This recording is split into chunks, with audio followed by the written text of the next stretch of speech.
Buenas tardes, vamos a iniciar este tema, que es el de señalamiento horizontal. Es un tema muy importante porque es parte de la currícula de la materia de vialidad de transporte de esta licenciatura. Y es un tema que complementa, como hemos visto, todo lo que se llama de dispositivos de control de tránsito. Voy a compartir la pantalla.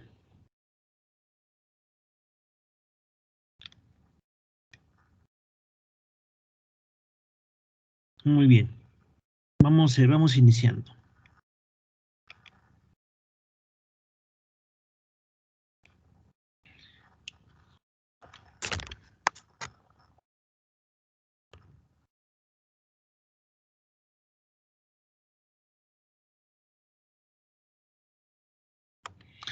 Bien, para iniciar, debemos de mencionar la normatividad o referencias que tenemos en cuanto a señalamiento. Tenemos del más vigente, o el más actual, por decirlo así, que es el vigente, es el Manual de Dispositivos para el Control de Tránsito en calles y carreteras. Bueno, esa es la referencia anterior, que es el manual antiguo, que data de los años 80. Y este se actualizó en el año 2014 y ahora cambia de nombre a Manual de Señalización Vial y Dispositivos de Seguridad 2014.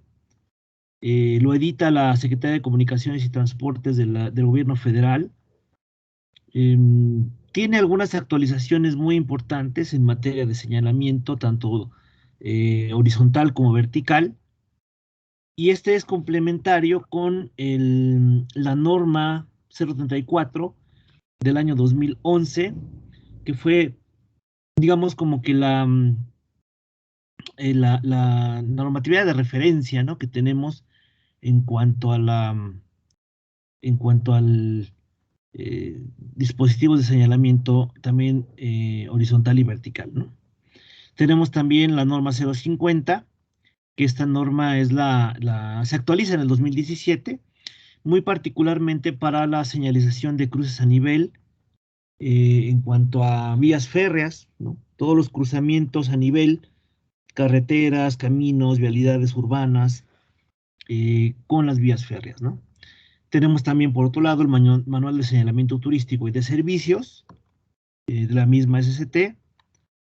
Tenemos también la norma 036, que es la que habla sobre las rampas de emergencia y frenado en carreteras. La 086 del 2004, que es sobre el señalamiento de dispositivos para la protección de zonas en obra, ¿no? Tenemos también la 08 sobre los amortiguadores de impacto. Y tenemos también la norma oficial mexicana 037 sobre barreras de protección en carreteras y vialidades urbanas. Digamos, en materia de normatividad, también podemos mencionar como referencia, no tanto como una normatividad muy, digamos, oficial, ¿no?, de aquí en México. Sin embargo, tenemos que mencionar también el manual Ciclociudades, tomo 4, que habla particularmente de infraestructura. El manual Ciclociudades es un esfuerzo muy importante del ITDP México, que edita estos 6 tomos para toda la política en materia de bicicletas en las ciudades mexicanas. Algunas cosas se han ido actualizando a partir de que se editan estos manuales, pero es muy importante mencionar que, bueno, si bien es cierto lo que está incluido particularmente en el tomo 4, ¿no?, en materia de infraestructura, si bien es cierto, no está todavía normado o establecido tanto en las normas oficiales como en el manual de señalización, es una referencia obligada, ¿no?, que se ha estado ya estableciendo en muchas de las ciudades mexicanas, ¿no? Por ejemplo, aquí en Toluca se ha tomado en cuenta varias de ellas, ¿no?, varias de las recomendaciones. Bueno, en materia de señalamiento horizontal, ¿a qué nos referimos? Bueno, se le llama señalamiento horizontal a todas las marcas y dispositivos que se colocan o se pintan sobre el pavimento, ¿no? Eh, si hablamos de señalamiento vertical, si habláramos de lo que es el vertical, es todos los tableros o señales que se fijan sobre estructuras, postes, ¿no? Eh, sobre postes en específico, por ejemplo, los PTRs, postes de Comisión Federal o postes de alumbrado o estructuras, ¿no? Que se colocan en las vialidades. En materia de señalamiento horizontal es todo lo que va, digamos, en el piso, ¿no? En el pavimento, ya sea asfalto, concreto o algún otro tipo de tratamiento de las vialidades. Todo lo que está en el pavimento ya sea pintado, adosado, clavado o atornillado, es todo lo que consideramos como señalamiento horizontal, ¿no? ¿Cuál es el propósito del señalamiento horizontal? Pues delinear características geométricas, es decir, el trazo de las vialidades, dar información, ¿no? Para que los usuarios de la vía pública, vehículos automotores, peatones, ciclistas, puedan guiarse, ¿no? Como parte complementaria también al señalamiento vertical, ¿no? Eh, También se utiliza para aquellos elementos estructurales que están instalados dentro del derecho de vía, eh, para regular, canalizar el tránsito de vehículos, ¿no? ¿Qué tipos de marcas y dispositivos se consideran señalamiento horizontal? Pues todo lo que son rayas, símbolos, leyendas, botones, vialetas, supervioletas, delineadores, delimitadores, etcétera, ¿no? Todo lo que está pintado, adosado al pavimento. Bueno, em, dentro de las consideraciones que estaremos viendo en esta sesión, pues son, bueno, la fuente documental principalmente es el Manual de Señalización Vial y Dispositivos de Seguridad de la SCT, que es el actual 2014. También haremos referencia a algunas otras fuentes documentales, como en el Manual Ciclociudades, ¿no? Bueno, la clasificación del señalamiento horizontal, eh, como está establecido en el manual y en la norma técnica, pues es como se ve aquí en la imagen, ¿no? Bueno, se consideran, bueno, tienen, de hecho, su clasificación empieza con M, la denominación de marca, generalmente, ¿no? Eh, Cuando hablamos de marcas en el pavimento, estaremos hablando de todo lo que está pintado, ¿no? Todo lo que está pintado, se utiliza pintura, que bueno, que también hay varios tipos de pintura, ¿no? Hablamos de la base solvente, base agua o la termoplástica, ¿no? Entonces, todo lo que está con pintura, le estaremos llamando con una clasificación M de marca, ¿no? Por ejemplo, tenemos las rayas separadoras de sentido de circulación, rayas separadoras de carriles, rayas en la orilla del arroyo vial, rayas guías en zona de transición, rayas canalizadoras, rayas de alto, rayas para cruce de peatones o de ciclistas. Y bueno, de acuerdo también bueno, lo que marca la norma técnica, el manual, ¿no? De acuerdo a su dimensión de los arroyos viales, de la calzada, dependiendo si mide hasta 650 metros o después de 650 metros, hay algunas variaciones. Por ejemplo, las rayas separadoras de sentidos de circulación, ¿no? Puede ser continua, discontinua, puede ser sencilla o doble, ¿no? Bueno, dependiendo de cada una de las características de la vialidad en la que se va a aplicar el señalamiento, ¿no? Por ejemplo, si hablamos de rayas separadoras de carriles de sentido, pues, igual puede ser raya continua, raya discontinua, puede ser continua doble, dependiendo también el caso, si estamos hablando de carriles para transporte público, ¿no? Por ejemplo. O también hablamos de las rayas en la orilla del arroyo vial, ¿no? Puede ser la raya derecha, raya izquierda, con sus correspondientes colores, ¿no? Puede ser continua o discontinua cada una de ellas, ¿no? Bueno, tenemos también dentro del señalamiento horizontal, pues las marcas para cruce de ferrocarril, muy importantes, que si bien es cierto aquí en el manual de señalización se dan las consideraciones generales, como hemos comentado en la norma 050, se establecen las, los criterios ya muy específicos para calificar cada uno de los cruces e intersecciones a nivel, ¿no? Las famosas rayas con espaciamiento logarítmico, muy importantes porque están consideradas eh, como reductores de velocidad en vialidades o carreteras y que, bueno, tiene sus consideraciones que estaremos viendo en esta sesión. Las marcas para estacionamiento de vehículos automotores, también para todas las marcas y rayas que se utilizan para regular los carriles, como por ejemplo las flechas de sentido, letras o números, marcas para delimitar contrasentidos o carriles exclusivos, o para establecer las paradas de transporte público, ¿no? También es importante. Las marcas en guarnición, principalmente, bueno, las que vemos en muchas de nuestras ciudades, la guarnición amarilla o marcas para delinear guarniciones, ¿no? También están las famosas marcas en estructuras y objetos adyacentes a la superficie de rodadura, rayas guías para las rampas de emergencia de frenado, marcas para entrar ciclovías, algunas marcas temporales, y bueno, y otra denominación que existe aquí en el manual, que es la denominación de botones reflejantes, botones y reductores de velocidad, ¿no? Que tienen esta clasificación de H1, de H2, de H3 y o de guión 15, ¿no? Bueno, vamos a ir viendo.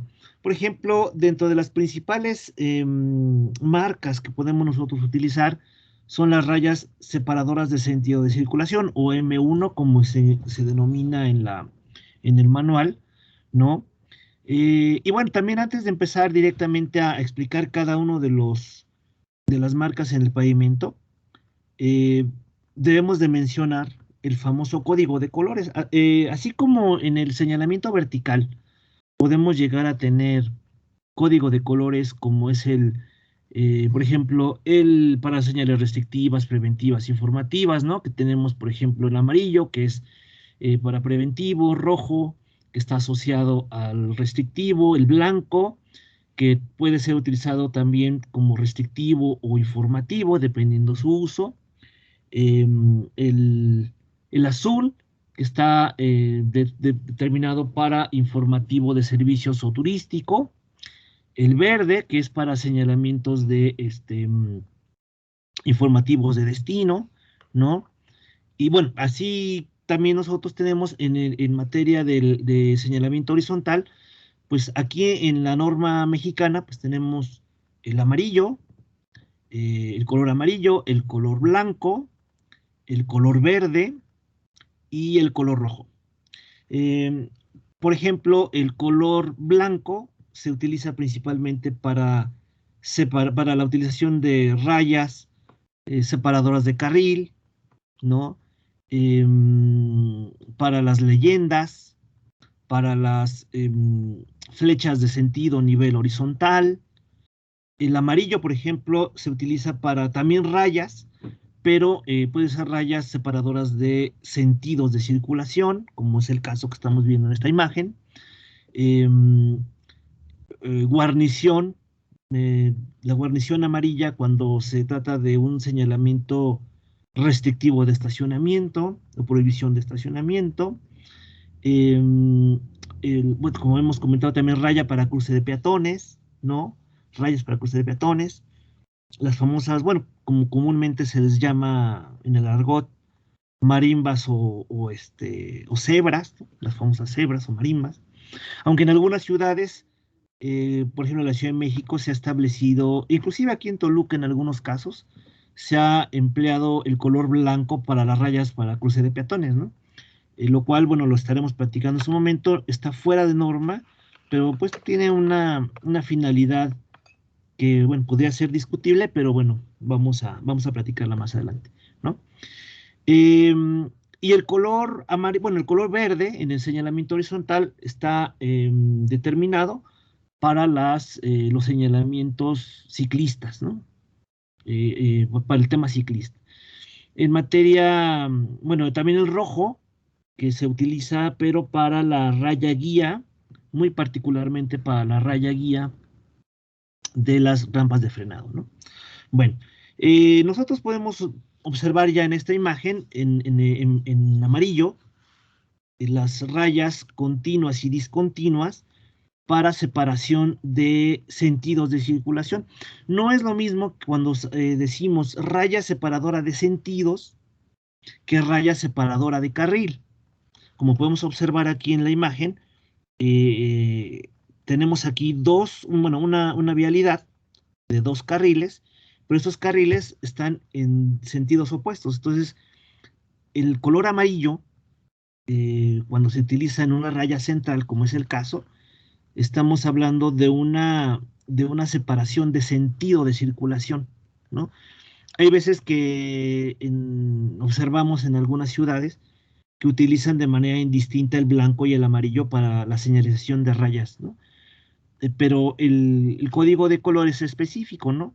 El amarillo, muy particularmente, se utiliza en este caso para delimitar los carriles que están en sentidos opuestos, es decir, sentidos de circulación, una raya separadora del sentido de circulación.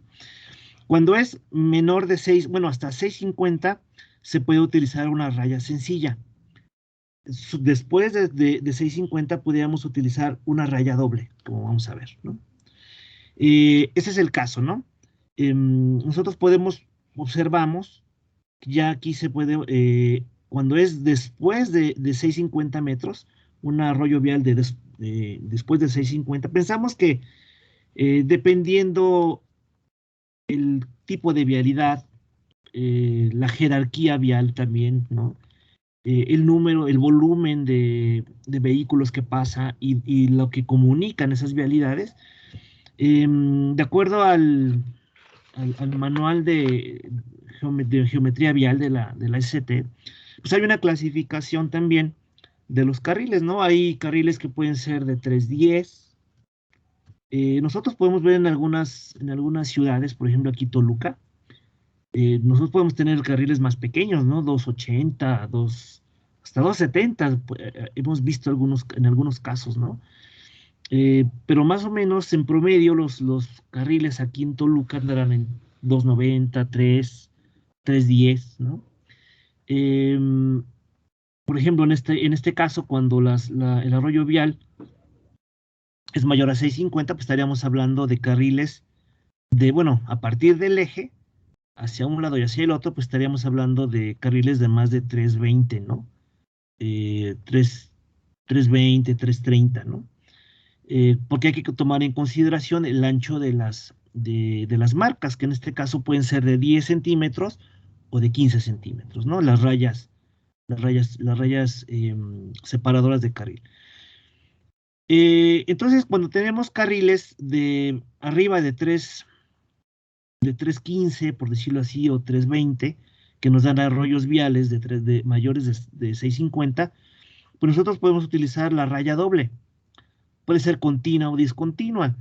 De manera genérica, nosotros conocemos y sabemos que cuando hay una raya discontinua, nosotros podríamos cambiarnos de carril o hacer el rebase, ¿no?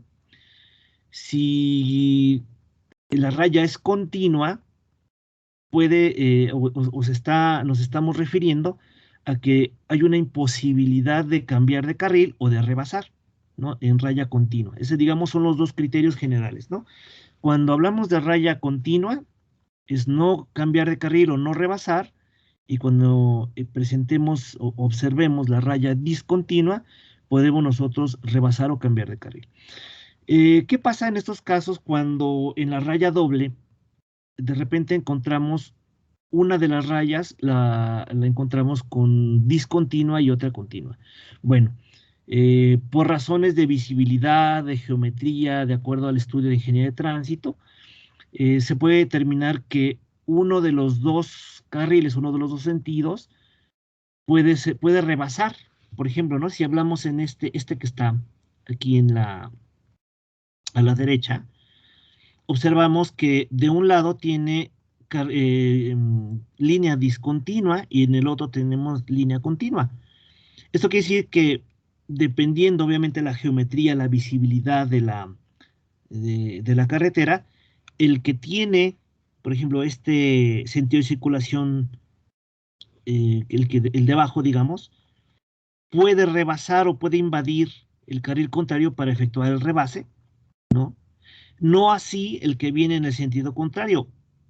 Eso lo determina el estudio de ingeniería de tránsito en campo, ¿no? De acuerdo a varios factores, ¿no? Obviamente a la inclinación de la carretera, a la misma geometría vial, a la visibilidad, ¿no? Diferentes factores que toman en consideración que se pueda señalizar la línea doble, pero una que sea continua y otra discontinua. Es decir, que una pueda rebasar y otra no la pueda rebasar, ¿no? Eh, lo mismo, cuando nosotros observamos arroyos viales hasta de 650, pues bueno, ya dijimos, podemos tener raya separadora sencilla, ¿no? Y también la raya derecha, miren, por ejemplo, esta que está aquí, que nosotros observamos, es la raya en la orilla derecha, se llama, ¿no?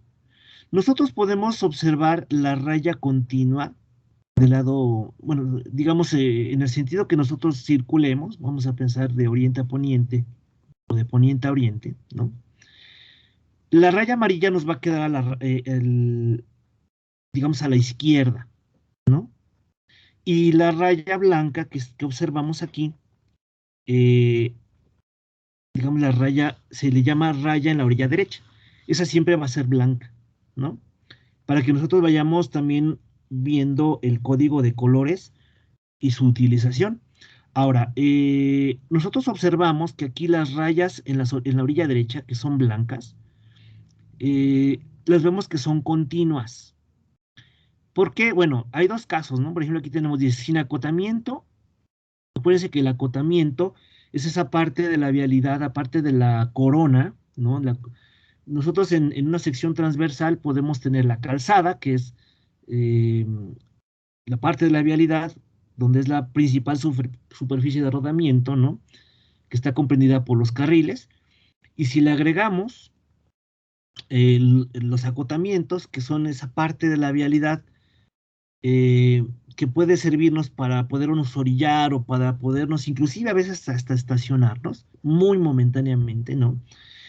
El criterio general para determinar si es continua o discontinua la raya derecha, es decir, la raya blanca, una es que no tenga acotamiento. Por ejemplo, si no tiene acotamiento, no podemos nosotros orillarnos. Por lo tanto, la línea derecha o la raya en la orilla derecha será continua porque nos está indicando que no podemos orillarnos, ¿no? O no podemos salirnos del carril, ¿no?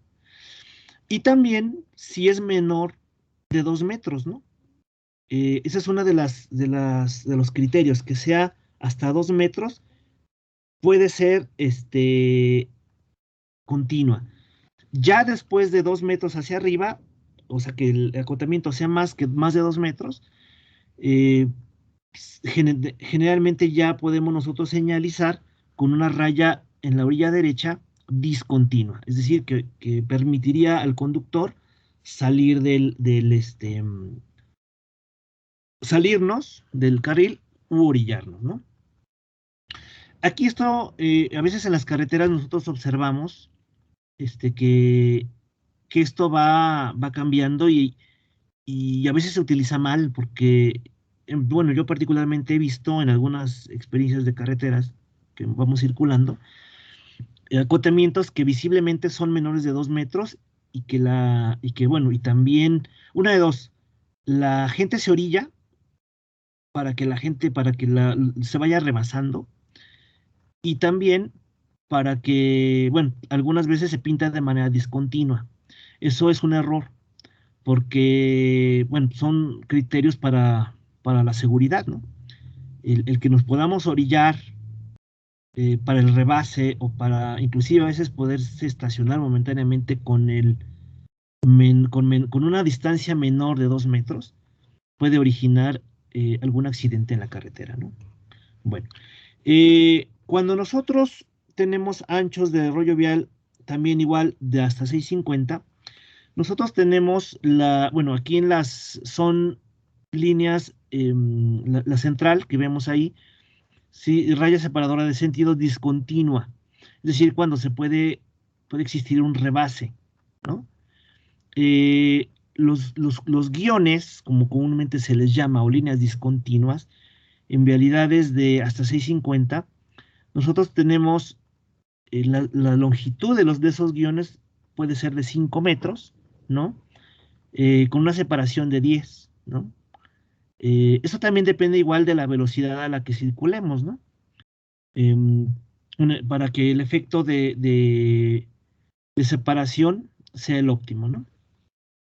Bueno, seguimos.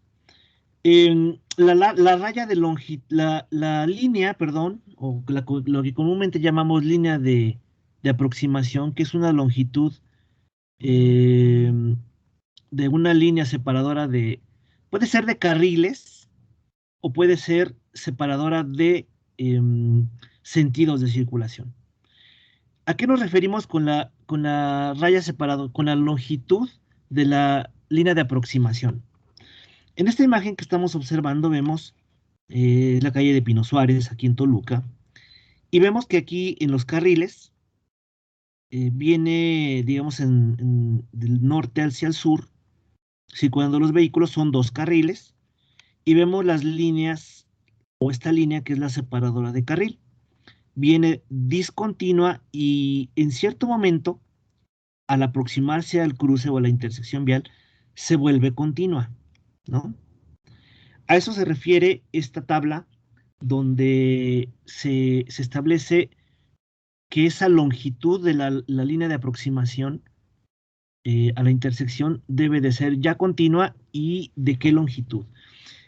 ¿Por qué o cuál es el objetivo de que esa línea o raya que divide los carriles primero sea discontinua y luego se vuelva continua? Bueno, de manera genérica, si volvemos a ver esta imagen, nosotros podemos entender que eso es también por seguridad. ¿Por qué? Porque hemos comentado, cuando es discontinua, los conductores pueden cambiar de carril o pueden rebasar, ¿no? Pero al aproximarse a la intersección, entendemos que ya el conductor debe de haber previsto la elección de su carril, ¿no? Si va a dar vuelta derecha, o si va a seguir derecho, o va a hacer alguna maniobra. Por lo tanto, cuando ya nos acercamos a la intersección, el volverse continua tiene dos objetivos. Una, nos está indicando la proximidad, ¿no? La proximidad de un cruce vial. Y dos, nos da la idea de que no debemos ya de hacer maniobras, ¿no? Digamos, maniobras sorpresivas, ¿no? Que pueda ocasionar algún accidente. ¿Cuál es el objetivo o por qué aquí el manual y la norma técnica nos establecen dice aquí, vamos a analizar esta tabla. Dice, velocidad de proyecto de operación nos da una velocidad en kilómetros sobre hora. Y luego nos dice aquí longitud de la raya. Se le llama raya de aproximación comúnmente, ¿no? Y aquí dice 30, 45, 60, 65, perdón, 85, hasta 285 metros. Aquí tenemos una nota al pie, dice la longitud de la raya es el valor redondeado correspondiente a la distancia de visibilidad de parada, ¿no? De la AASHTO. Bueno, ¿cuál es la distancia de visibilidad de parada? Vamos a ver esta tablita que hemos preparado. La AASHTO es la Asociación de Carreteras de Estados Unidos, ¿no? Que de manera ya desde hace algunos años, particularmente esta tablita es de 1994, hizo un estudio para determinar las distancias de visibilidad de parada. ¿Qué es la distancia de visibilidad de parada? es la distancia que yo como conductor de un vehículo automotor eh, necesito para observar un estímulo. Puede ser una señal, puede ser a lo mejor un tope, puede ser o un niño que está atravesando la calle o un perro que está atravesando también, y que es la distancia que yo necesito para observarlo, reaccionar, frenar y detener mi vehículo, ¿no? Eh, de acuerdo a los estándares que ha establecido la AASHTO, el ser humano, digo, independientemente de su edad o... Porque no es lo mismo la reacción que pueda tener una persona de la tercera edad a un joven de 20 años, ¿no? Eh, obviamente unos reaccionarán antes o unos reaccionarán después, pero en promedio, una, una persona, de acuerdo a estos estudios, el tiempo de reacción, es decir, en lo que yo observo el estímulo, lo procesa mi cerebro y pueda yo decidir qué es lo que voy a hacer una maniobra, voy a frenar, eh, o determinar qué es lo que voy a hacer, pasan 2.5 segundos en lo que mi cerebro procesa esa información, ¿no? Este tiempo es muy importante. ¿Por qué? Porque dependiendo de la velocidad a la que yo venga, yo puedo venir a lo mejor a 50 kilómetros por hora, ¿no? Como aquí se menciona, ¿no? 50 kilómetros por hora. Si mi vehículo viene a 50 kilómetros por hora y yo decido, o sea, en ese tiempo, 2.5 segundos, en lo que yo decido qué hacer, mi vehículo, mi vehículo a esa velocidad ya avanzó cerca de 35 metros, ¿no? Entre 32.6 y 34.7 metros. O sea, redondeámoslo a 35 metros, ¿no? O sea, mi vehículo avanzó 35 metros nada más en lo que yo decidí que iba a hacer. Ahora, vamos a pensar que decidí apretar el freno a fondo, ¿no? Dependiendo obviamente de las condiciones del pavimento, dependiendo del clima, ¿no? Si está mojado el pavimento o está en perfectas condiciones, bueno, dependiendo de todo eso. Mi vehículo, si yo meto el freno a fondo, va todavía a desplazarse cierta distancia, ¿no? Esa distancia variará obviamente dependiendo de la velocidad a la que yo venga. Para el ejemplo que estamos viendo, que es 50 kilómetros por hora, mi vehículo va a detenerse entre 25, 24.8 hasta 28 metros, ¿no? Digamos, este rango de metros está digamos, es para considerar justamente esos factores, ¿no? El clima, las condiciones del pavimento, todo eso. Si yo sumo estas dos distancias, la distancia de frenado, porque así se le llama, ¿no? Cuando la distancia que mi vehículo todavía se deslizó, no frenó en automático, más la distancia de reacción, ¿no? Si yo sumo esas dos distancias, obtengo una distancia en la última tabla, en la última columna, perdón, que se llama distancia de visibilidad, o distancia de visibilidad de parada, propiamente dicha. Si mi vehículo viene a 50 kilómetros por hora, por lo tanto, en lo que yo decido qué hacer, mi vehículo avanza, freno a fondo, mi vehículo se desplaza todavía otros metros. Entonces mi vehículo, en lo que yo observé, decidí qué hacer, frené y detuve mi vehículo, prácticamente tiene esa distancia de 60 y casi 63 metros, ¿no? Bueno, estas distancias que están aquí, como ustedes pueden observar, varían dependiendo la velocidad de operación o de proyecto, ¿no? Para 30 kilómetros, mi distancia de visibilidad pues será de 29.6, lo redondeamos a 30 metros. Para una velocidad de 40 kilómetros, prácticamente son 45 metros, vamos a ponerle 45. Para 50 metros, pues mi velocidad es casi de 63, pero normalmente se redondea a 65. Para 60 kilómetros por hora, mi distancia de velocidad de parada es de 84.6, se redondea a 85. Entonces, así todas estas velocidades, este criterio, perdón, este concepto de distancia de visibilidad de parada es el que se utiliza, por ejemplo, en el señalamiento vertical para la colocación longitudinal, ¿no?, del señalamiento preventivo. Y en el señalamiento horizontal, ¿no?, se utiliza para ubicar la longitud de la raya de aproximación. Por ejemplo, si nosotros tuviéramos esta raya de aproximación, esta vialidad, nosotros determináramos que está operando, vamos a pensar, a 40 kilómetros por hora, la longitud de la raya de aproximación, pues tendría que ser de 45 metros. Y estos 45 metros, como dice aquí la nota al pie, dice, es el valor redondeado correspondiente a la visibilidad de parada, ¿no?, del AASHTO. O sea, para 40 metros es 45. Vamos a ver. Dice, para 40 metros, perdón, kilómetros por hora, perdón, es 44.4, que se redondea a 45. Entonces, estas cifras o estas distancias, como lo muestra el manual, corresponden a las distancias de visibilidad de parada, ¿no? Entonces ya nada más recordamos, la distancia de visibilidad de parada es la distancia que yo como conductor de un vehículo automotor necesito para observar algo, reaccionar, frenar y detener mi vehículo, ¿no? Por eso es esa distancia, por eso es esa longitud, ¿no? Bueno. Luego aquí tenemos las siguientes marcas en el pavimento con anchos de arroyos viales arriba de 6.50. Vean, por ejemplo, la raya derecha, aquí se presenta ya discontinua. ¿Por qué? Porque el criterio es que si tiene anchos mayores de 2 metros, los acotamientos, nosotros las rayas derechas las podemos colocar de manera discontinua, ¿no?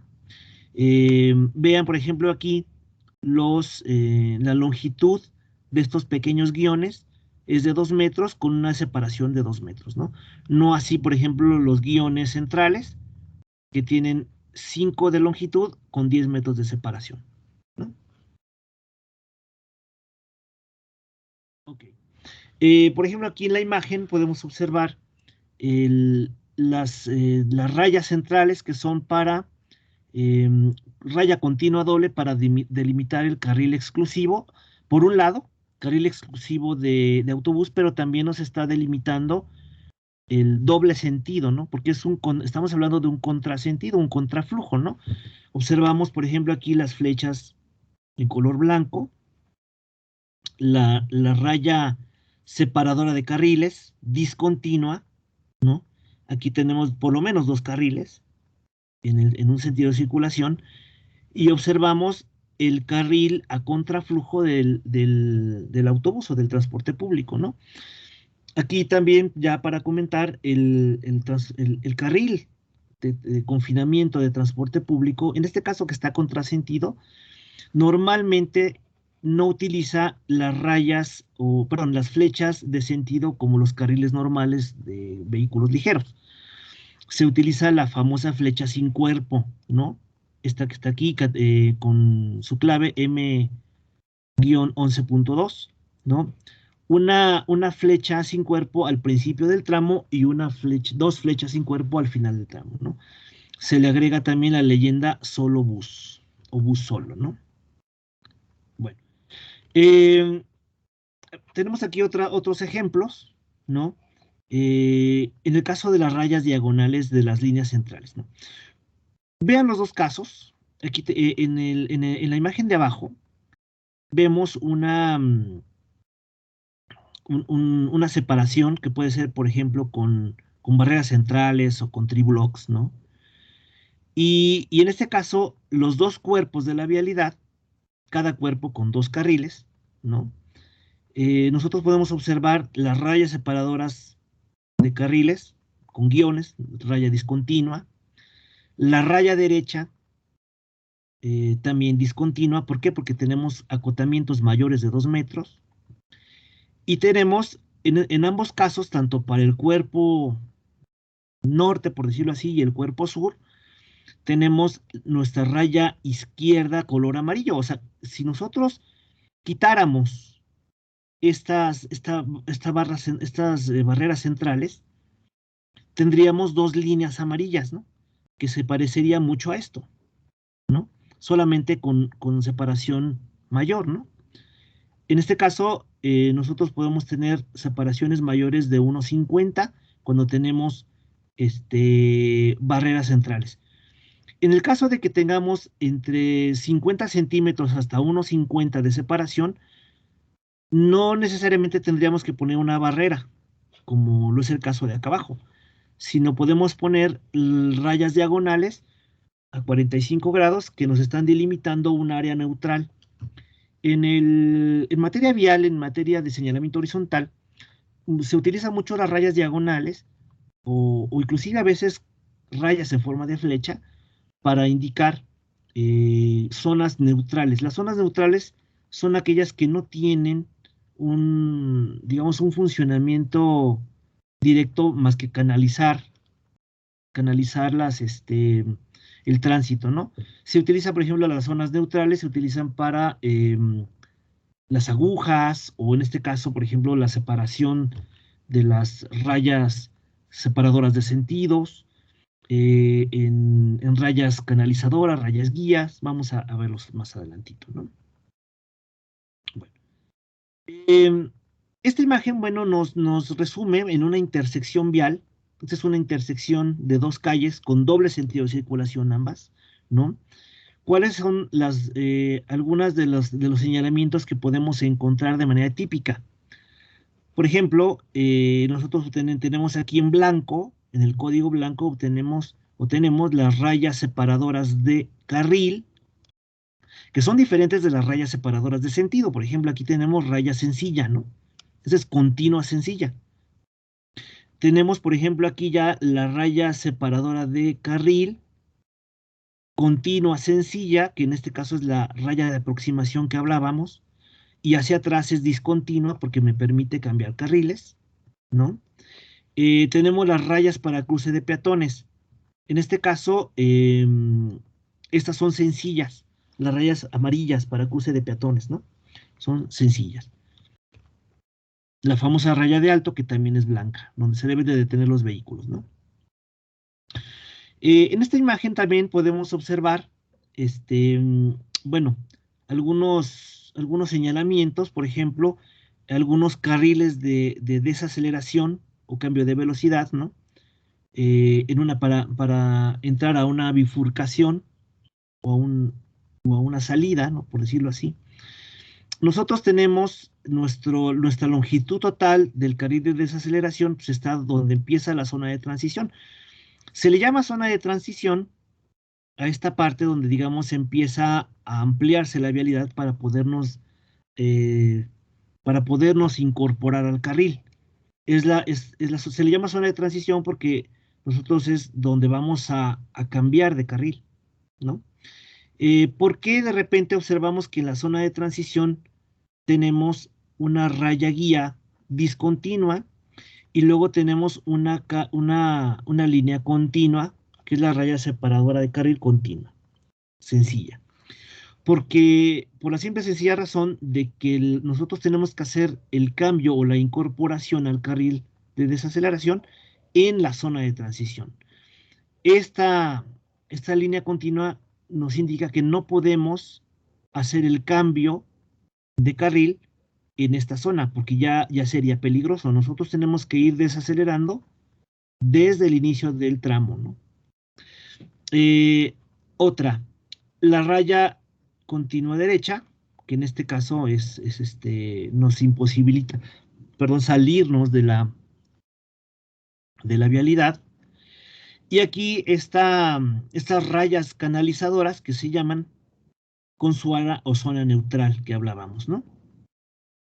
En el argot, del señalamiento horizontal, nosotros sabemos que estas líneas también se les llaman agujas, comúnmente agujas, ¿no? Pero bueno, técnicamente son rayas canalizadoras y su zona neutral con rayas en formas de galón, ¿no? Aquí tenemos igual algo parecido, sin embargo no tenemos, en este caso, no tenemos carril de desaceleración, sino nada más tenemos la raya guía en una zona de transición para hacer el cambio de carril o entrar a la bifurcación, ¿no? Tenemos nuestras rayas canalizadoras, o nuestra aguja, como comúnmente se le llama, y nuestra zona neutral, área o zona neutral, indicada puede ser con líneas diagonales, o en este caso con líneas en forma de galón, ¿no? Bueno, aquí por ejemplo observamos una aproximación a una intersección. ¿Qué señalamiento tenemos? Bueno, tenemos la línea doble o raya separadora de carriles continua doble. Esa nos determina el confinamiento del transporte público. Aquí tenemos que tener mucho cuidado porque hay veces que la raya doble amarilla se puede confundir con la raya doble blanca. Recuerden ustedes que cuando tengamos o cuando se utilice la raya doble amarilla, estamos indicando un cambio de sentido de circulación. En este caso está la raya doble continua, indicando una separación y un confinamiento del carril, pero va en el mismo sentido. Si fuera un autobús a contrasentido, sería raya doble pero amarilla. En este caso, como es blanca, debe de ser, o sea, indica un mismo sentido de circulación, ¿no? Observamos las rayas, perdón, las flechas de sentido, la raya de aproximación o línea continua sencilla, separadora de carril. Aquí se indica, aquí se menciona, dice 30 metros antes de la raya de alto. Ya sabemos que esa distancia de la longitud de la raya de aproximación está en función, una, de la velocidad de la vía a la que está operando. Puede ser en vialidades nuevas, puede ser, bueno, vialidades que nunca se han utilizado, se utiliza o el criterio de utilización es la velocidad de proyecto o de diseño. Y en vialidades que ya están en funcionamiento, normalmente se utiliza la velocidad de operación, ¿no? La que ya está operando en ese momento. Puede ser de 30, de 45, 65 metros, dependiendo, obviamente, de la velocidad, ¿no? Ok. Aquí ya observamos, por ejemplo, otra marca en el pavimento, que es la marca en la guarnición amarilla. Eh, en el código de colores, ¿no? que tenemos aquí en el manual, la raya amarilla, bueno, digamos el color amarillo en la guarnición, indica una restricción de estacionamiento, prohibición de estacionamiento. Tenemos nosotros comúnmente un error en muchos de las ciudades que señalizamos, porque a veces por uso y costumbre se establece que digamos que la guarnición amarilla se ve bien, ¿no? O se ve bonita, o se ve como que acabada ya la vialidad, ¿no? A veces se piensa que si no está pintada, entonces no está como que bien señalizado, ¿no? Más bien eso es un error de apreciación y también de costumbre, porque la marca amarilla en la guarnición mm, normalmente debe de ser utilizada en lugares donde no estamos permitiendo el estacionamiento, ¿no? Si nosotros pintamos de amarillo todas las calles de la ciudad, entonces en teoría en ninguna calle podríamos estacionarnos, ¿no? Aquí observamos las rayas canalizadoras o las agujas, como comúnmente se le conoce, ¿no? En amarillo podemos utilizar rayas diagonales o rayas en forma de flecha sin cuerpo, bueno, delimitando la zona neutral. Em, Aquí nos indica, por ejemplo, la longitud de que en la aproximación a esta bifurcación, la raya derecha, indistintamente de que si existe los 2 metros o más de 2 metros de acotamiento, ¿no? Deberá de ser continua, porque es decir, para evitar algún accidente de que haya algún vehículo estacionado, ¿no? eh, digamos por norma, metros atrás de que empecemos la bifurcación, deberá de ser justamente esta raya derecha continua para poder evitar que alguien se salga y se estacione o haga alguna maniobra rara, ¿no?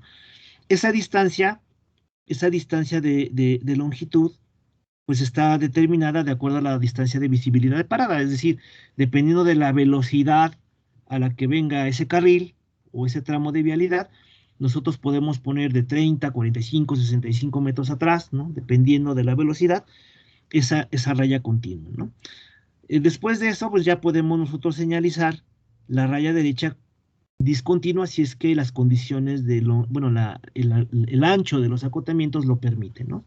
Acuérdense que el concepto ahí son los 2 metros más de 2 metros de acotamiento si es que nosotros queremos señalizar de manera discontinua. Las rayas para cruce de peatones, o marimbas o cebras, como también se le ha querido llamar de manera cotidiana, ¿no? Hay dos tipos.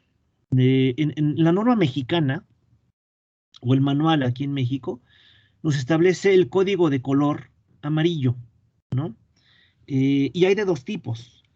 Esta, por ejemplo, que es la M7.1, que es la famosa marimba o cebra, como se le conoce, y la otra que son rayas sencillas, la M72, ¿no? Rayas sencillas. De manera genérica, nosotros el cruce peatonal o las rayas para cruce de peatones nos deben indicar la continuidad de la banqueta. Vean, por ejemplo, aquí viene la guarnición de la banqueta y es como una continuación de la misma para indicar bueno, todos los usuarios de la vía pública que este es el cruce peatonal, ¿no? ¿Por qué, por qué se utiliza en vías primarias? Bueno, el manual indica que principalmente en calles de 2 o más carriles por sentidos de circulación o en vías primarias, se debe de utilizar este tipo y en vías de un carril por sentido de circulación o en vías secundarias, se debe de utilizar o se puede utilizar este tipo de señales. Debemos de entender también que en la ciudad existen menos vialidades primarias, ¿no? Que secundarias o terciarias o locales, ¿no? Por lo tanto, yo creo, no es muy explícito ahí muy explícito el manual en ese sentido, pero ahí la teoría que podemos percibir es evidentemente también una cuestión de recursos, ¿no?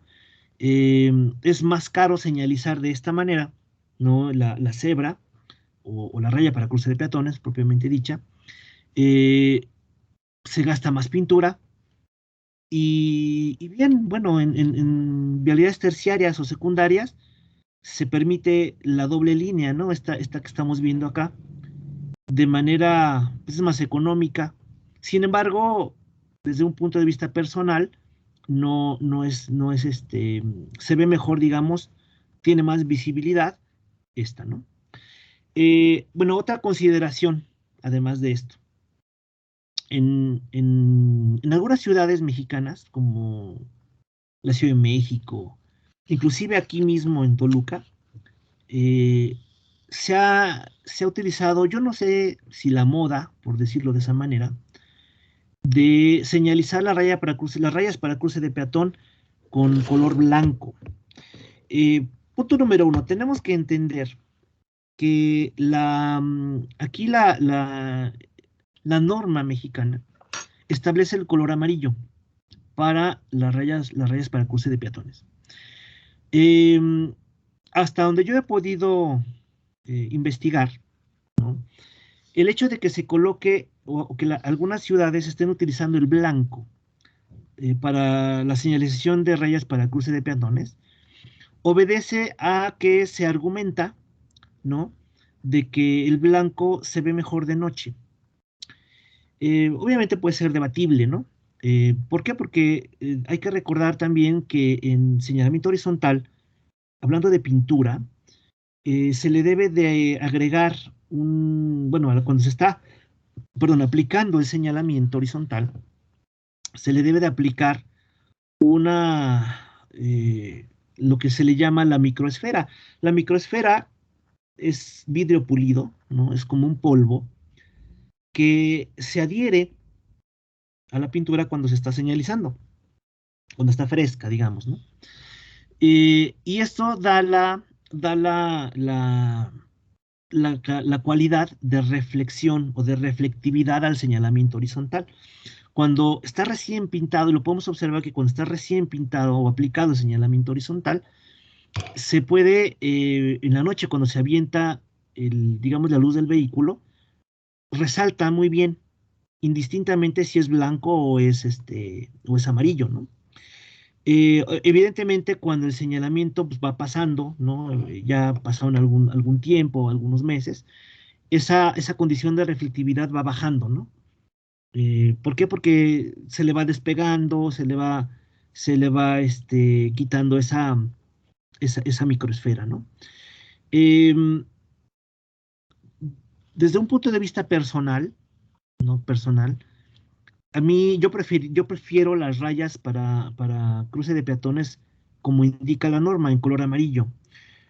¿Por qué? Porque cuando se aplica de color blanco, nosotros ya estamos aplicando, como en el caso que estamos viendo en esta imagen, la raya de alto, la raya de aproximación, las flechas de sentido, ya son blancas. Y si pintamos también o señalizamos las rayas para cruce de peatones en color blanco, esta condición nos da algo monocromático. Y al haber una intersección totalmente monocromática, no hay un contraste de color, lo cual también al peatón y al conductor, cuando hay contraste y está perfectamente indicado, flechas, rayas para cruz de peatón, rayas para cruz, para cambio de sentido de circulación o rayas para divisorias de carril, pues el cambio de color también da una mejor, este, digamos, una mejor lectura de la intersección, ¿no? Esa es una opinión, ¿no? Evidentemente puede ser debatible, pero bueno, por lo pronto la norma técnica, el manual, nos indica que debe de ser de color amarillo, ¿no? Vamos a ver algunas imágenes más adelante para ver cómo se ve, ¿no? El color blanco y el color amarillo.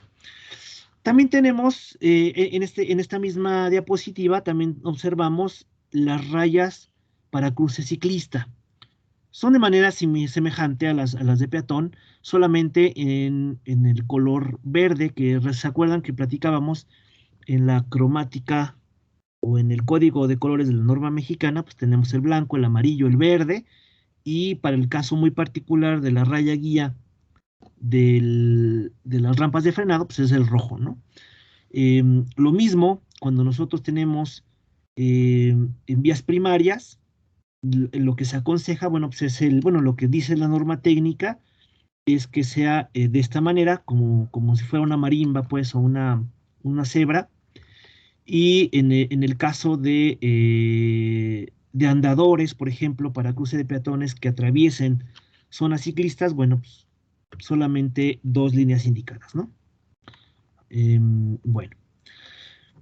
También el manual nos especifica y nos da recomendaciones para señalizar cruces a nivel con vía férrea.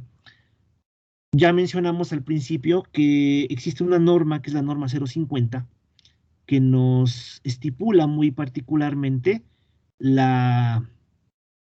digamos, cómo debemos de señalizar los cruces a nivel.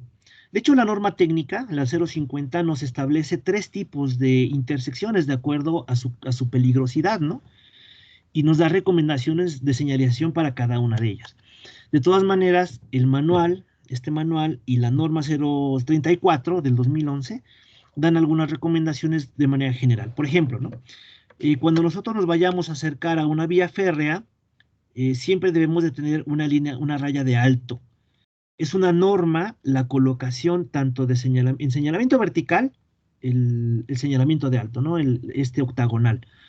Y en el señalamiento horizontal, la raya de alto con una leyenda que indica también alto, ¿no? O sea, en palabras, digámoslo así, ¿no? Eh, También las palabras FC que indican la proximidad del ferrocarril y la cruz de San Andrés. Esta es bueno, tradicionalmente a esta cruz, en esta forma, que indica un cruce de ferrocarril, se le ha denominado la Cruz de San Andrés, ¿no? Digamos, no oficialmente. Pero, ¿y por qué de San Andrés? Porque, bueno, según la tradición cristiana, ¿no? Eh, Recuerden que a Jesucristo lo crucifican en una cruz. Sin embargo, al apóstol Andrés también lo crucifican en una cruz, pero en esta naturaleza, ¿no? Digamos, las manos acá arriba y los pies acá, en una cruz diferente a la que fue crucificado Jesucristo. Esta es, digamos, lo que dice la tradición, y bueno, y se le ha denominado en el tema vial que la cruz, bueno, este señalamiento que indica proximidad de cruce de ferrocarril, pues se le denomina la Cruz de San Andrés, ¿no? Adicionalmente digamos, a los señalamientos que acabamos de observar, también se ha recomendado la colocación de un reductor de velocidad, ¿no? Y alguna zona de vibradores a base de botones. Los botones son también unos dispositivos, ¿no? Que se colocan y se adosan al pavimento con pegamento epóxico, que es un pegamento especial para el pavimento, y también se clavan, ¿no? Estos son los famosos botones y cómo se deben de colocar, ¿no? La longitud y la distancia entre ellos. Otro de los señalamientos muy importantes en materia horizontal son las rayas con espaciamiento logarítmico que estamos observando aquí. Las rayas o líneas con espaciamiento logarítmico es un tipo de reductor de velocidad, así está considerado. Si observamos la imagen de aquí a la izquierda, observamos que son rayas transversales a los carriles o a la carretera y que van, si nosotros vamos en el sentido de circulación, tienen una distancia, digamos, una separación que va de más a menos, ¿no? Esta separación tiene, o esta, digamos, esta disposición de las rayas tiene, digamos, dos objetivos, ¿no? Porque además cada una de las rayas debe de tener debe de ir acompañada de botones que dan la idea, digamos, como de vibradores, ¿no? Para que lo podamos sentir. El objetivo es que el conductor, al ir de más, digamos, ir, que es, el efecto visual que ocasiona las rayas con espaciamiento logarítmico, ¿no? El objetivo es de que cuando va circulando y va viendo de más y cada vez menos la distancia, da una percepción de acelerar, de que la velocidad va aumentando. Entonces el conductor tiende a ir frenando, ¿no? Y además, esto se acompaña con los botones de manera táctil. En el volante se siente, digamos, visualmente y de manera táctil en el volante, da la sensación de que el vehículo va acelerando. Entonces, instintivamente el conductor tiende a ir frenando. ¿Cuántas rayas y qué espaciamiento deben de tener digamos, en la disposición de las vialidades? Nos lo da en esta tabla el manual y también la norma 034, ¿no? Nosotros observamos aquí, dice separación entre las rayas, estas columnas y estas son las distancias que deben de tener, por ejemplo, ¿no? Tenemos aquí en las diferentes columnas, dice 2013, perdón, 30-20, 40-26, 50-32. Significa, digamos, este número de acá son las velocidades a las que circule una vialidad o esté operando una vialidad, y luego tenemos el número de rayas o líneas, por ejemplo, ¿no? Aquí nos indica que una vialidad que esté operando en 20 kilómetros por hora deberá de tener al menos 13 rayas como estas, ¿no? ¿Con qué separación? Ah, bueno, entre la primera línea, ¿no? Que por ejemplo puede ser esta, y la segunda, debe de haber una separación de 15.25 metros. Entre la segunda línea y la tercera, una separación de 11.75. Entre la tercera y la cuarta, una separación de 9.55. Y así hasta la última, ¿no? Digamos que la última raya con la penúltima debe tener una separación entre esas líneas de 3.55 metros. Esta sumatoria de acá abajo nos indica, por ejemplo, digamos, la sumatoria de todas las separaciones, 84.15. Y luego la segunda sumatoria dice 91.95, es sumando el ancho de cada una de las rayas. Si estamos hablando de 13 rayas, la raya debe tener un ancho de 60 centímetros, como podemos ver en este esquema, ¿no? 60 centímetros. Entonces, sumando el ancho de las rayas más la separación entre ellas, nos daría una longitud casi de 92 metros. Por lo tanto, si yo quiero indicar, ¿no?, en una zona, en una vialidad, donde yo quiero que la gente disminuya, los vehículos de automotores vayan disminuyendo su velocidad, yo debo de indicar, por ejemplo, si esta es si imaginemos esta imagen de acá, vamos a pensar que es una zona de cruces de escolares, ¿no? Si yo quiero que los vehículos vayan disminuyendo su velocidad hasta llegar a este punto, si es una zona donde circula la gente, bueno, los vehículos a 20 kilómetros por hora, yo debo de empezar a señalizar mis rayas casi 92 metros antes, ¿no? E irlas separando de acuerdo a lo que indica la tabla. Entonces, bajo este criterio, pues tenemos varios casos, ¿no? 30 kilómetros por hora, requiero 20 rayas con estas separaciones. 40 kilómetros por hora, requiero 26 rayas con estas separaciones. Hasta, por ejemplo, 80 kilómetros por hora, requeriría yo 51 rayas y tengo que empezar a señalizar casi 335 metros, ¿no? Antes, ¿no? Ese es el criterio general que marca el manual, ¿no? El manual de señalización vial. Tenemos también, por ejemplo, estas de acá, que son las marcas para estacionamiento, para cajón de estacionamiento y para banqueta, ¿no? De manera general, pues tenemos dos modalidades, ¿no? Esta, por ejemplo, que es en cordón, es disposición de los cajones en cordón, es decir, uno tras otro, ¿no? Y perdón, aquí lo que recomienda, bueno, pues el manual es de que sea entre 6.50 a 8 metros. Yo puedo decir que 6.50 es una distancia muy considerable y muy óptima, ¿no?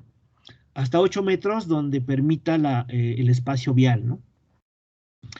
Y aquí lo que nos indica dentro de la norma técnica es que unos metros antes de la intersección debemos de señalizar restricción de estacionamiento. Es decir, no debemos de utilizar por lo menos casi un cajón, casi un poquito menos de un cajón, la distancia, ¿no? Puede ser, puede ser hasta 9 metros. De hecho, es casi un cajón, prácticamente, un cajón de estacionamiento, de la esquina o del cruce peatonal hacia donde podemos empezar. ¿Cuál es el objetivo de esto? El objetivo es tener una distancia de visibilidad. ¿Por qué? Porque hay veces que cuando nosotros vamos circulando, si vamos en este sentido, ¿no? Y aquí hay un cajón de estacionamiento, a veces se puede colocar una camioneta o un vehículo de gran dimensión, y si nosotros vamos en este sentido de circulación, la visibilidad se nos puede ver obstaculizada, ¿no? Entonces, esta es una de las consideraciones que debemos de nosotros tomar en cuenta para no señalizar o o colocar un cajón de estacionamiento cerca de la esquina. Vean este otro caso, ¿no? Que son estacionamiento en batería, ¿no? Lo mismo se debe de dejar entre 6 y 9 metros mínimo. Y bueno, en batería normalmente los ángulos para señalizar, perdón, el estacionamiento, los cajones son 30, 45, 60 o hasta 90 grados, ¿no? En materia de cajones para estacionamiento para personas con discapacidades, evidentemente debe de ser más generoso, ¿no? El criterio general de largo normalmente anda entre 5, 5,50, 6 metros, igual que los otros cajones. Pero el ancho, que normalmente cuando voy a regresar un poco, hablamos de anchos de 2,50, ¿no? Que es para un carro normal, ¿no? Nosotros debemos de considerarlo de 3,80, considerando un área para hacer la maniobra o colocar sillas de ruedas o que haya una amplitud, ¿no? Para mejorar la maniobra de ascenso y descenso. Las flechas de sentido que se marcan en el pavimento. Hay de dos tipos, ¿no? Para vialidades donde se esté operando hasta 60 kilómetros por hora y vialidades de más de 60 kilómetros por hora, ¿no? ¿En qué varía? En la longitud y en el ancho, ¿no?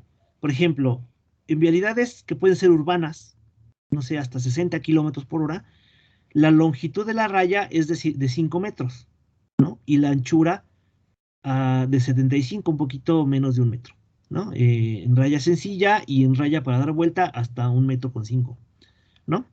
5 centímetros. La longitud se amplía o se aumenta cuando es una vialidad, ya por ejemplo una carretera, estamos hablando de velocidades de más de 60 kilómetros por hora, la raya es más grande, es de rayas de 750 y anchos, por ejemplo, también aumentan, ¿no? ¿Esto por qué es? Porque el efecto de velocidad, cuando nosotros vamos más de 60 kilómetros, requerimos el señalamiento más largo para poder visualmente observar lo que nos quieren decir en el pavimento, ¿no? En vialidades urbanas, yo he observado, por ejemplo, aquí en Toluca, algún tiempo se estuvieron colocando rayas de 3 metros. Todavía es visible porque las velocidades aquí en la zona urbana de Toluca, pues no son tan altas, ¿no? Actualmente ya se están colocando rayas de 5 metros, ¿no? Estas, por ejemplo, que son las famosas flechas sin cuerpo, se utilizan para señalizar carriles de transporte público, ¿no? Normalmente se coloca una raya, perdón, una flecha sin cuerpo al principio del carril o del tramo y dos flechas al final, acompañada de letras y leyendas, ¿no? Por ejemplo, de solo autobús. Este es un ejemplo, ¿no? Cómo se coloca una flecha sin cuerpo al principio, dos flechas sin cuerpo al final. Y como estamos hablando aquí de un carril a contraflujo, ¿por qué? Porque esto nos lo indica, porque estamos viendo que son línea doble amarilla, entonces eso indica un carril a contraflujo. La forma correcta de señalizar cuando nosotros vamos a leer una señal, una leyenda en el pavimento es, si yo voy, por ejemplo, de este lado de izquierda a derecha, por decirlo así, yo voy a leer primero solo y luego la palabra bus. Si fuera al revés, el que leyera de este lado, bueno, para empezar, no lo puede leer porque está al revés. Pero si fuera primero la palabra bus y luego solo, el que lee primero sería bus solo. Entonces, en ese sentido, la forma correcta de colocar digamos, las palabras es lo que voy a leer primero, se debe de colocar, por decirlo, abajo y luego arriba lo siguiente. La forma correcta de leerlo sería solo bus, ¿no? Y bueno, aquí es un ejemplo de la raya guía para la rampa de emergencia, ¿no? Eh, Primero una parte discontinua, luego ya en rojo, y antes de 500 metros, antes de llegar a los 500 metros, antes de llegar ya para llegar a la rampa de frenado, se debe de hacer una transición eh, de los carriles de extrema izquierda, que es los de mayor velocidad, de manera escalonada para poder llegar a la rampa de frenado. Y aquí, porque bueno, este rojo nos indica emergencia, ¿no? Algunas de los señalamientos horizontales en materia de de señalamientos ciclistas nos los da el manual. Sin embargo, también es más pródigo, digámoslo así, en manual ciclociudades, ¿no? El manual del SCT sí tiene las indicaciones generales, como es esta, ¿no? En materia vial, en materia de ciclista, siempre se coloca, por ejemplo, en una ciclovía, el sentido de la bicicleta, bueno, sí, del sentido de circulación de las bicicletas, luego el pictograma ciclista y luego la palabra solo. Esto nos está indicando que es un carril exclusivo para ciclistas, ¿no? Ese es el ejemplo, ¿no? Aquí tenemos una ciclovía de doble sentido de circulación, donde no se permite el rebase, y uno donde sí se permite el rebase. Estamos aquí indicando la flecha, el pictograma y la leyenda, ¿no? Aquí otros ejemplos, también ya para aproximación de intersecciones, lo mismo se utiliza la raya de aproximación, ¿no? En este caso, como la distancia de visibilidad, bueno, como las velocidades ciclistas normalmente andan entre 17 y 20, cuando mucho 20 kilómetros por hora, pero normalmente andan en 16, 17 kilómetros por hora las bicicletas, no requerimos una longitud de la raya de aproximación más allá de 30 metros, ¿no? Con 30 metros es suficiente. También, bueno, dentro del código de color, bueno, también podemos tener únicamente para este caso, que son la meta en marcas temporales, ¿no? Que son, por ejemplo, para algunas rutas ciclistas, eh, podemos tener la raya de circuito color azul y la raya de meta de naranja. Bueno, y ya para terminar, aquí en el manual Ciclocidades tomo 4, podemos nosotros observar diferentes, diferentes señalamientos que, bueno, que nosotros podemos ir observando, ¿no? Por ejemplo, me voy a ir directamente a la parte de intersecciones, donde podemos observar algunos de los señalamientos que se utilizan, ¿no? Por ejemplo, todo lo que es en verde y las famosas cajas bici. La caja bici, que son estas, son señalamientos que no están en el manual de la SCT, pero sí están indicados en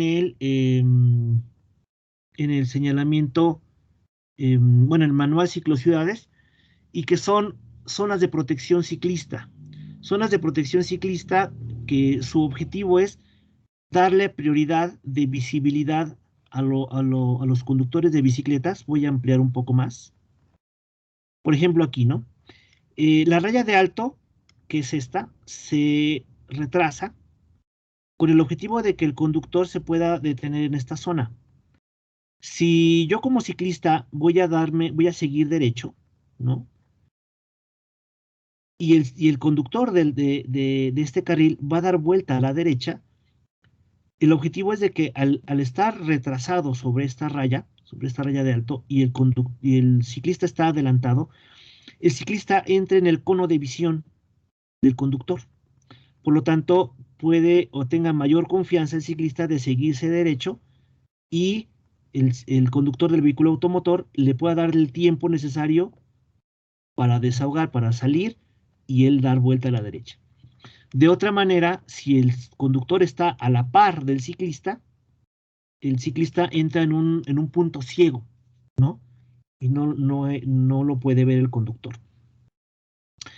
En el manual Ciclociudades, ¿no?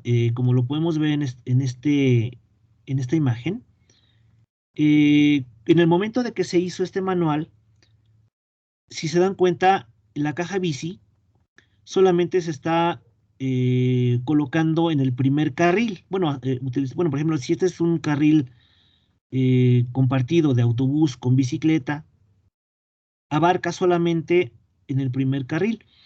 Esto ya está modificándose. ¿Por qué? Porque actualmente ya la caja bici ya digamos, se está dando de lado a lado. Em, Voy a poner aquí un ejemplo, ¿no? De algunas de las principales. Aquí tengo algunas imágenes aquí de Toluca. Vean, voy a ver, a indicar esta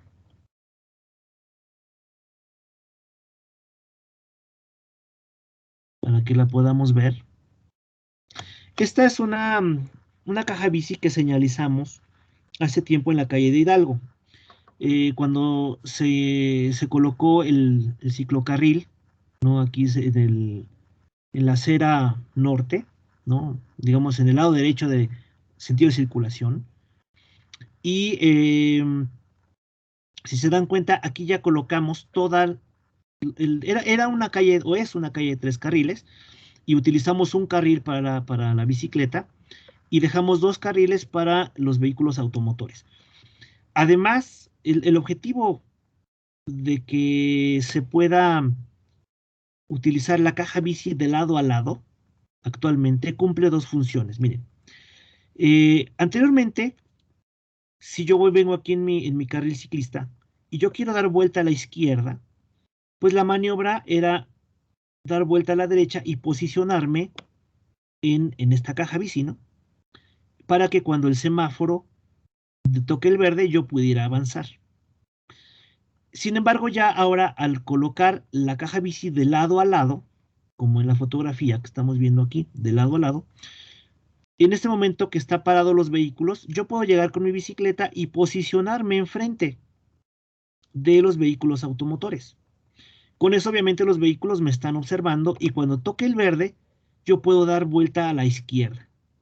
Ese es otro de digamos, una de las razones por las cuales se colocó ya de lado a lado en la caja bici. Y otra también es de que había cierta confusión para los conductores. Cuando el conductor, unos se tenían que detener aquí y otros se tenían que detener acá, había confusión y se tendía a poder invadir la caja.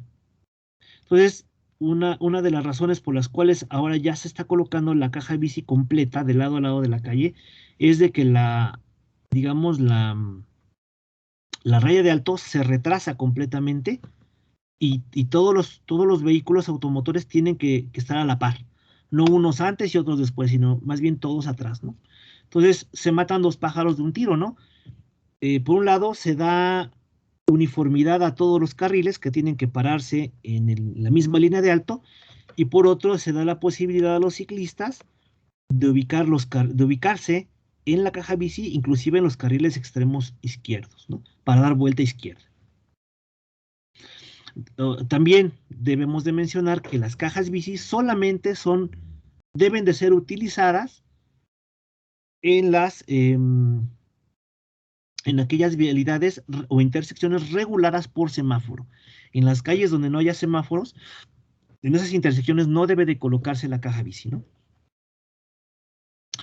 Otro señalamiento que no viene en el manual de la SCT, pero sí viene en el manual Ciclociudades indicado, pues son los famosos triángulos de prioridad ciclista.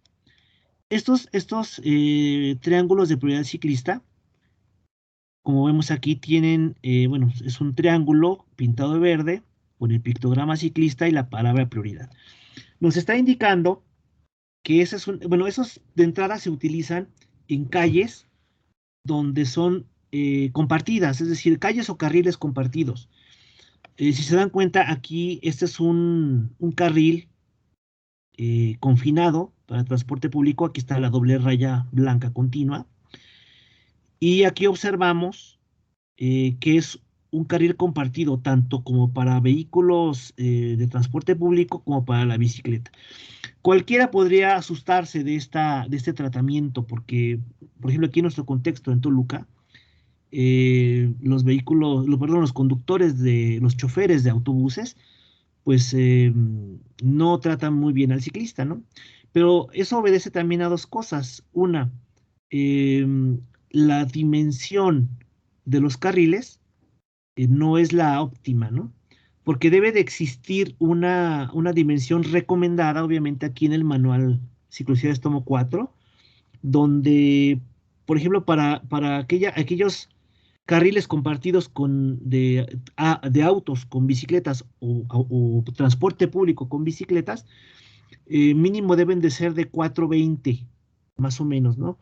Está establecido aquí en el manual cuáles son esas dimensiones, ¿no? Arriba de 350, 390 hasta 420, esas dimensiones que podemos revisar muy particularmente aquí en el manual, ¿no? Bueno,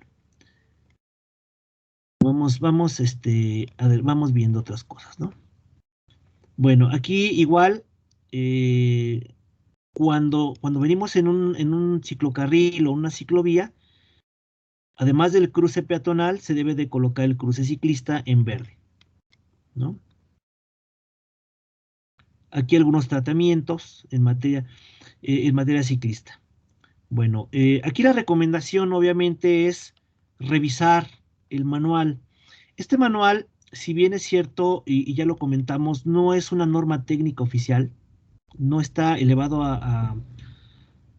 el manual Ciclociudades, ¿no? No está elevado a un rango de norma técnica, como lo es, por ejemplo, la norma 034 o el mismo manual de la SCT, ¿no? Es una referencia, ¿no? Es un referente obligado para todo aquel que quiera señalizar ciclovías o infraestructura ciclista en general, ¿no? En las ciudades, ¿no? Pues aquí la recomendación es estudiar muy bien este manual, tomo 4, ¿no? Aquí algunas y bueno, también aquí el manual trae algunas de las señales más utilizadas, ¿no? Algunas de estas señales están incluidas en el manual de la SCT, algunas otras no. Entonces, ¿por qué? Porque el manual de la SCT no debemos de entenderlo que también no trae todas las consideraciones que podamos encontrar en campo, ¿no? Son recomendaciones generales bueno, y que nosotros podemos, en cierta manera, poder adecuar de acuerdo a lo que necesitemos en campo, ¿no? Ya sea para ciclovías o ya sea para para algunas otras, ¿no? Algunos otros tratamientos. Bueno, vean, por ejemplo, aquí también se utiliza lo que está en el manual, que es la flecha sencilla con cuerpo, el pictograma ciclista y solo, para indicar como en este caso de la fotografía, la existencia de una ciclovía puede ser confinada, ¿no? Y por ejemplo, es cuando es en un carril compartido autobús-bici, ¿no? O bus-bici, como se llama, ¿no? Doble flecha, sin cuerpo, pictograma ciclista y la palabra bus, solo. Bueno, de manera muy, muy rápida, ver algunas imágenes. Estas son unas imágenes aquí de Toluca, ¿no?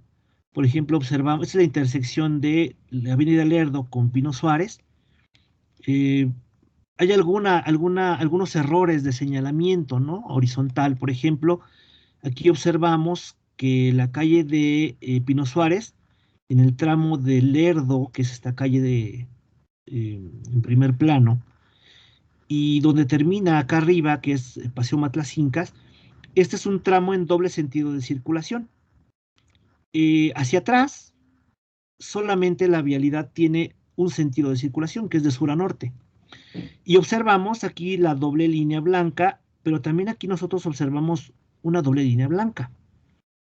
Esto es incorrecto porque aquí está bien, porque la doble línea blanca, pues la raya continua doble, ¿no? Más bien, más propiamente dicho. En este caso, acá abajo, es para el confinamiento de autobús o de un carril de autobús. Esta de acá, como es doble sentido de circulación, aquí lo podemos observar, algunos bajan y otros suben, esta doble línea debería de ser amarilla, como lo hemos visto, ¿no? Aquí, bueno, pues se observa las rayas para cruce de peatones, pero en color amarillo, y aquí observamos en color blanco. O sea, aquí hay una diferencia. Aquí también ya está muy desgastado la señalización. Observamos, por ejemplo, aquí el carril de confinamiento en doble línea blanca, lo cual es correcto. Las rayas discontinuas separadoras de carril y la raya de aproximación, ¿no? Aquí también la calle de Lerdo, con doble línea continua, para confinamiento de autobús. Aquí, bueno, este carro está invadiendo el carril de autobús. Y la línea discontinua separadora de carriles, ¿no? Vean, por ejemplo, esta imagen. Me voy a regresar un poco. Perdón. Aquí es un ejemplo de lo que decíamos, ¿no? Aquí es cuando, aquí en este caso se estaba colocando el señalamiento horizontal todo en blanco, si se dan cuenta, ¿no? Estas rayas para el cruce de peatones, la línea de alto, las flechas. De entrada aquí debe de haber flechas sin cuerpo, esto está mal. Aquí la flecha está bien, pero si se dan cuenta es monocromático, ¿no? Lo cual pues no da un contraste correcto, ¿no? Un contraste correcto. Bueno, también aquí mencionar que eh, aunque estamos viendo señalamiento horizontal, esta flecha que es está mal empleada porque aquí nos tendría que, nos estaría indicando que la obligación es dar vuelta a la izquierda, ¿no? Esta flecha está mal empleada. Vean, por ejemplo, aquí, este es un carril que se señalizó para la identificación. Esta es una escuela, donde está parada aquí la persona, es una escuela. Y este es un carril de ascenso y descenso escolar. Platicábamos que la forma correcta de señalizar las leyendas en el señalamiento horizontal es, digamos, poner en primer plano la palabra que queremos señalizar primero, en este caso, ascenso y descenso escolar. Así se debe de leer, ¿no? Colocar en primer plano la palabra que queremos eh, mencionar, o como queremos que se lea, digamos. Primero ascenso, luego la palabra I, o la letra I, perdón, descenso, y al final la palabra escolar, ¿no? Otro ejemplo aquí del señalamiento monocromático, ¿no? Que se estaba empleando bien, por ejemplo. Ya hoy día, bueno, estas tienen ya algún tiempo estas señales, ya hoy día ya está señalizando en amarillo. También en algún momento aquí en Toluca se estuvo señalizando las rayas para cruce de peatones, blanco, amarillo, lo cual está fuera de norma, ¿no? Y otro ejemplo de las palabras, cómo se deben de colocar las leyendas. En ese caso es cruce, primero se lee cruce y luego peatonal, ¿no? Aquí, por ejemplo, ya aunque está desgastado el señalamiento, pero aquí hay una parada de autobús, aquí la raya de alto para el autobús y la doble flecha sin cuerpo, ¿no? Este es un ejemplo de recién cómo se está aplicando el señalamiento, ¿no? Este es el camión pintarrayas y este es una, cómo pasa la cuadrilla de marcadores primero, indicando, bueno, dónde va a ser cuál es la trayectoria del carril de confinamiento, ¿no? Si se dan cuenta aquí, esta es la calle de Pino Suárez, a la esquina de Toyocan. Aquí, bueno, fue cuando se estaba colocando el señalamiento en blanco, bueno, la raya para el cruce de peatones, lo cual ya dijimos que no está fuera de norma, pero al principio del tramo, este es el carril de confinamiento para autobús. Y esto sí es correcto porque está colocando una flecha sin cuerpo al principio y al final, bueno, se deben de colocar dos flechas sin cuerpo. Y al principio de la intersección, en los carriles para vehículos automotores ligeros, se colocan las flechas sencillas, ¿no? Aquí aquí fue una práctica que estábamos con la colocación del señalamiento que se puede adosar, ¿no? Estos son los supervioletas o delineadores, las famosas boyas, ¿no? Y algunas violetas, ¿no? Aquí un ejemplo bueno, obviamente aquí esta caseta pues estorba, ¿no?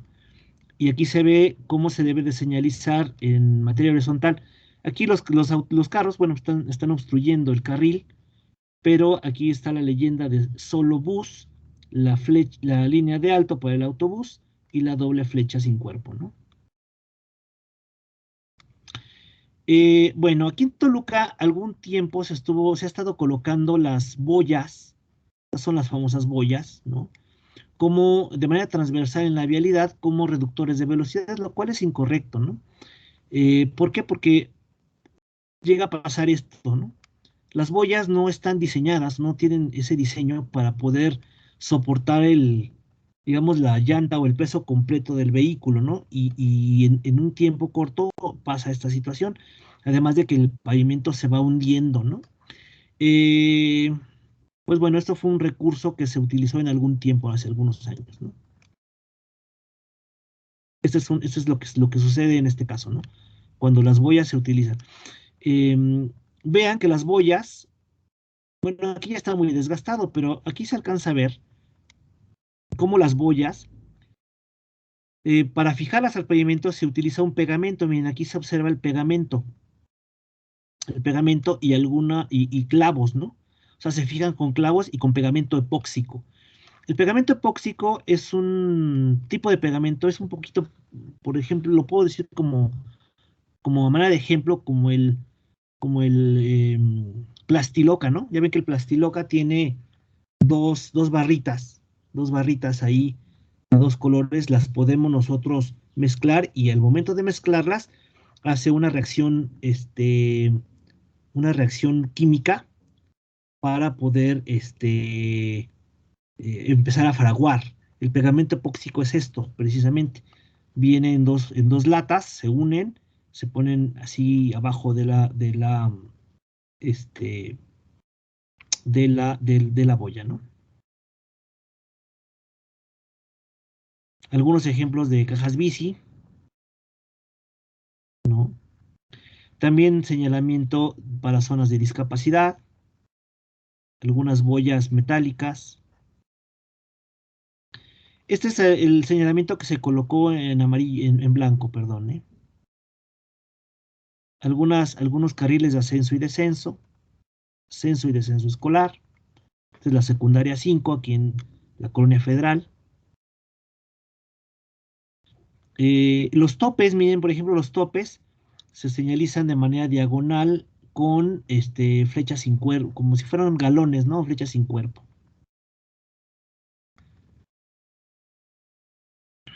Descenso escolar.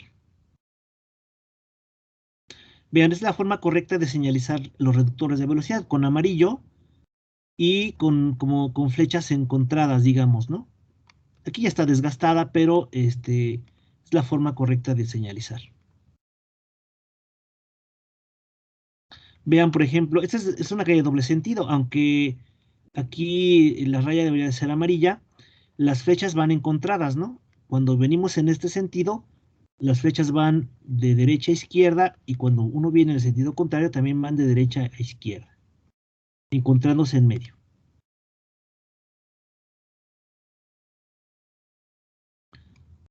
Aquí hay unas mini boyas o microboyas que se colocaron en algunos accesos en la ciclovía de Hidalgo, aquí en Toluca. Aquí ya las boyas muy desgastadas, ¿no? Bueno, por ejemplo, esta es la calle Adolfo López Mateos, digamos rumbo hacia Acantepec, la vialidad, Y aquí observamos, miren, este es el carril de desaceleración para dar vuelta a la izquierda. Y aquí encontramos, miren, vemos las líneas discontinuas separadoras de carriles. Y aquí vemos cómo se va a incorporar hacia la izquierda en la zona de transición. Y pasada la zona de transición, la línea se vuelve continua, ¿no?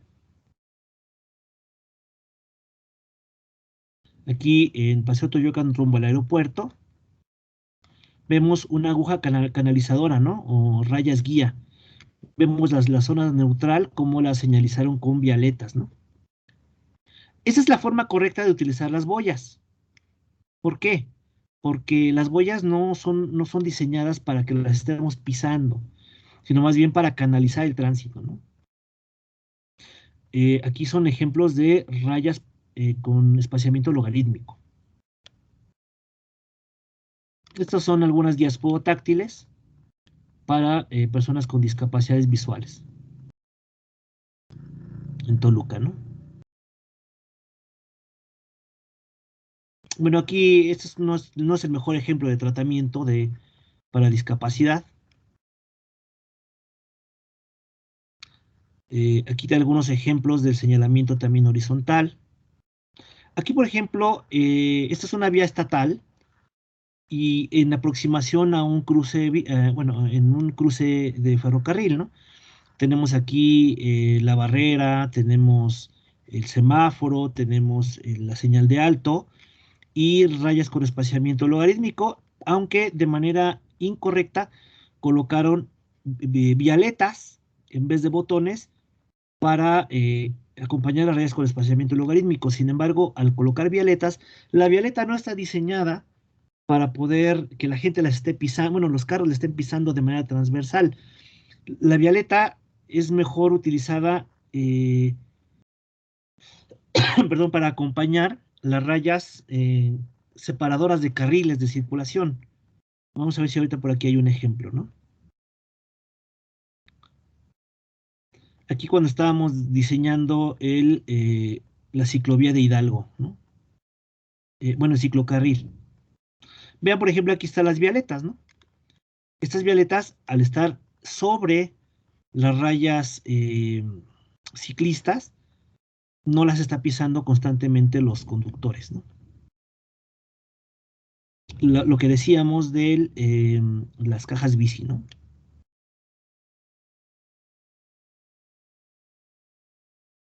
Aquí un ejemplo se hizo en el departamento de señalamiento, se hizo una especie de calca, ¿no? Ya para la aplicación del señalamiento. Aquí cuando estábamos en la aplicación del señalamiento, ¿no?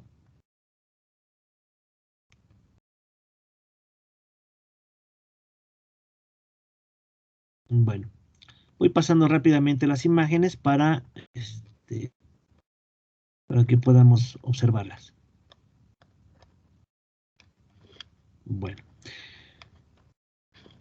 ya por último, ya para finalizar esta sesión, debo de mencionar bien, por ejemplo, aquí ya hay algunas vialidades aquí en Toluca que han estado señalizando recientemente. Vamos a verlo. Esta es la forma correcta de señalizar, digamos, los cruces peatonales, ¿no?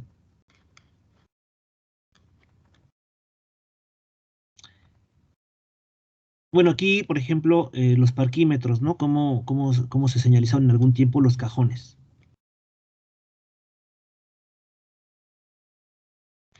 Este es un tratamiento que se le dio hace algunos años aquí. No es bajo la norma técnica, ¿verdad?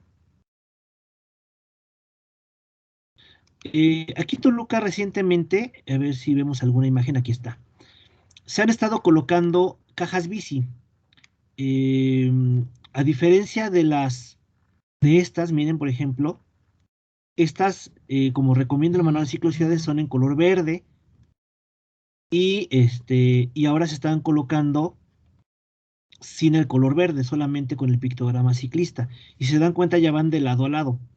Em, Son más baratas, evidentemente. Yo particularmente prefiero las color verde, ¿no? ¿Por qué? Porque dan mayor visibilidad a los conductores y dan, inclusive causan una mayor sensación de respeto. Sin embargo, pues hay que mencionar que obviamente a veces, no sé si sea el caso, pero a veces no se tiene el presupuesto, tal vez sea el caso, ¿no? Bueno, eh, pues con eso terminamos el día de hoy ya esta, esta, eh, esta clase sobre señalamiento horizontal, ¿no? Eh, Aquí terminamos este tema y bueno, pues muchas gracias.